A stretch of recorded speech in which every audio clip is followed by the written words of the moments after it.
So, folks, just real quick, sometimes I encounter a piece of politics or someone that I could talk about that I just don't because they're largely politically irrelevant or because I just find them kind of pathetic and not worth my time. And Brad Palumbo is one of those people. Right. And for those of you who don't know who Brad is, he's been a guy who's kind of been lurking in like libertarian think tanks and like has his own YouTube channel, but it's very he's not like I find him very uninteresting to talk about. Yeah, his last name is Polumbo. I'm not making that up. Another one of those things is a politics show called Make It Make Sense that's put together by Jeff Bezos' Washington Post. And we've only ever talked about that show in particular like one other time on this show, and that's because Make It Make Sense is hilariously unwatched, despite the fact that it's put together by the Washington Post. And what kind of glup shitto name is that?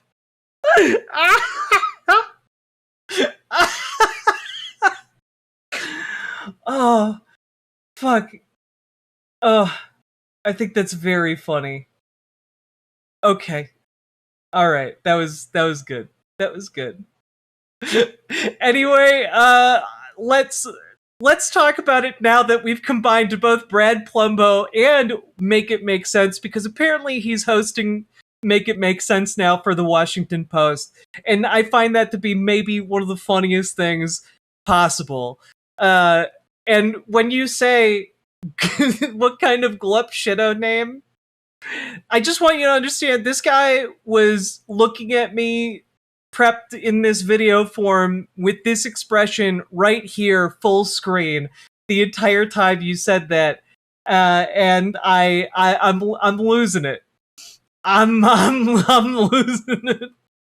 Is that a Polumbo? It is. When I went on CNN to talk about the Graham Plattner story, I had two little sound bites of me. One was where I pretty passionately excoriated the Democrats for their handling of the Plattner race. And then about 90 seconds later, I made another point that Republicans have lost the moral high ground on character and politics. The first point got cut up and... Brad, did they ever have it in the first place? Did the Republicans ever have the moral high ground here, Brad?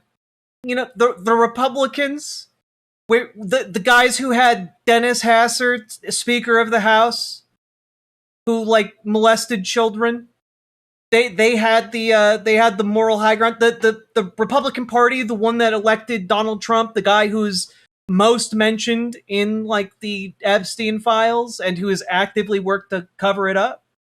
The same Republicans who are currently cheering on a war with Iran that happened for no reason. The same Republicans who've been actively kicking people off their health insurance and kicking them out of their homes and generally stealing from the poor to enrich the wealthiest people to ever exist. The Republicans who cut foreign aid that like kept millions of people alive, leaving them to die. Those Republicans, they had the upper hand on morality. Wait, maybe we're talking about the older Republicans before this modern incarnation. Maybe we're talking about like the Republicans who, you know, opposed desegregation. They had the moral high ground. Uh-oh. Wait a minute. Sounds like a bad point. Spread like wildfire by a bunch of conservative and MAGA-leaning clip accounts. They, of course, never retweet or show. Oh yes, of course. We have to go back to Abraham Lincoln, back with the Lincoln Republicans. You know, when the Republicans were actually liberals. Strange. The other part where I point out the double standard or hypocrisy, and the time when Republicans were leftists in America. Then a bunch of liberal and blue-leaning accounts clipped up me pointing out the GOP double standard, but just totally omitted all my good points pointing out the Democrats' problem with Graham Plattner. And I'm like, if that's not a microcosm of how these echo chambers are siloing us off and not exposing us to the full story, I don't know what is. I think a lot of people are sick of that. A lot of those folks are just checking out of politics, though. Yeah. And then what we're left with is the people who are rabid to one extreme or the other, and they drive the incentive structure and the base that then politicians and media figures increasingly pander to. Wow. It's almost like, chat, you guys gotta stop dropping, you guys gotta stop dropping glup shitto in chat. It's too funny. It's too funny. I need to focus. Stop. Free glup. Stop. All right. But it's almost like maybe if we're talking about a problem with people being siloed when it comes to information, it's almost like maybe it's not a problem with individuals per se, but rather a systemic problem. And if that's the case, maybe instead of the blame being put on the Democrats or the Republicans per se, the blame instead should go to the people who run the social media websites and the mainstream media that is giving rise to these echo chambers, to these silos of information. But that would be very inconvenient for someone like Brad Palumbo to talk about, because he works for the Washington Post, an organization bought by Jeff Bezos so that he could control the flow of information, and specifically so that he could warp different inconvenient stories in such a way that it wouldn't entangle him in them. It kind of seems to me like maybe we should be looking at folks like Elon Musk or Mark Zuckerberg, people who control their social media platforms in such a way so that they themselves benefit from them the most. And when we're talking about this, what would be useful is if, I don't know, we could maybe come up with some kind of study that shows that social media algorithms are actually designed to push certain types of content. And wouldn't you know it, oh wait, there are a bunch of studies that show that social media, actually, the algorithms have been tweaked more and more and more in order to prioritize conservative content, specifically because conservative content tends to be more violent, more to bring about more reaction, etc. Because you get a lot more reaction out of like shock and fear and anger than you do out of thoughtful, in-depth discussion. And it's almost like if we're looking at these platforms and we realize, oh wait, they have a financial incentive to be more shocking and more offensive and more noteworthy all the damn time, and these people profit off of pushing a conservative agenda so that they get more and more tax breaks from the federal government, it starts to look less like, oh, it's a problem with the Democrats and the problem with the Republicans, and starts to look more like, it's a problem with wealth consolidation. It's a problem with monopolies. There's a problem with our information ecosystem that doesn't get solved conveniently enough when you start pushing a narrative that, these political groups are just, they're just incurious. It's their fault. When the reality is, no, the wealthiest people on earth are curating public discourse in such a way to benefit themselves. And that involves using fear and oppressive tactics in order to foment this, us versus them mentality. Capitalism, et cetera, et cetera, et cetera, is bad. And of course, Brad Palumbo can't say that because it implicates his boss. It's too inconvenient for him to actually, tease out the full story here. So it just ends with finger pointing and saying, look at this bad behavior. Finger wag, finger wag, finger wag. Isn't that bad? and instead of addressing the actual underlying problem, which is systemic. Anyway, I just thought that this was funny, and I wanted to talk about it.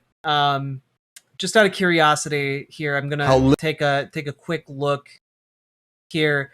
Holy shit. So, folks, I just want you guys to know that by me playing that clip for you, how many people are watching here? 130. We've got a solid, like, 560 people watching right now. That's more than double the amount of views this entire video has. It was uploaded a day ago on an official account for the Washington Post. It has 269 views total. It has one whole comment from Brad Palumbo. This is an official podcast from the Washington Post, one of the biggest newspapers in America. This podcast in particular, has less than 1,000 subscribers on YouTube. And it kind of goes to show, who is this for? Because it's certainly not for any kind of viewership. And honestly, I gotta be honest, I think it's kind of, it's for rich assholes to, like, make themselves feel better. Like, that's who this content is for. And, anyway, I think that's very funny. I'm going to continue to laugh about it. Periodically, whenever I remember that Brad Palumbo exists and Make It Make Sense exists. So, anyway, I hope you'll join me in continuing to laugh at these shows, and also in the act of forgetting that they exist, because the funniest possible joke is simply just people continuing to not give a shit about this and continuing to not pay attention to it. I think it's fun. Anyway, if you got anything out of this, hit the like button, hit the subscribe button, leave a comment. Comments really, really help in the algorithm. Let's see if we can top the number of comments Make It Make Sense got on their most recent episode. I bet we can do it. The bar is insanely low, and I promise not to even comment on it myself. Get involved and join your local Debs, join your local DSA.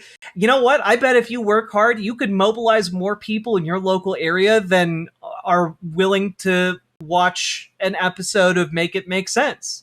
I bet you can do it. And you know what? I bet if you get that a number of people together, you guys can do great things in your community to make it actively better. And you can collectively pool the time you would have used watching Make It Make Sense into bettering your own community. So go get started, and we'll help you take your first steps. Okay? Join our Discord, reach out to GamerG for help with DSA, reach out to Dragonfly for help with your local Dems. You can join our Signal chats about organizing. We'll all help each other. All right? So please do take advantage of this fact. All right? People, both Dragonfly, GamerG have years of experience organizing. Make use of them as resources. And last but not least, folks, check out ImogeneOlivia.com, gender-euphoric lingerie designed from the ground up for trans femmes, tested with cis men, cis women, non-binary folks, and trans men. It's sexy, comfy, and non-tucking lingerie. Check it out. We just got a full restock, added 2 new sizes, and there's a new color, so go check it out, ImogeneOlivia.com. Link down in the doobly-doo. Let's keep on going. Riverboat Jack is coming to town. All the viewers gather around. Twitch and YouTube is where she streams. All that content is bursting the scenes. Politics, being plenty more. Her sense of fashion you'll adore. So grab your stuff and hop aboard. We're going straight to Jack's Discord.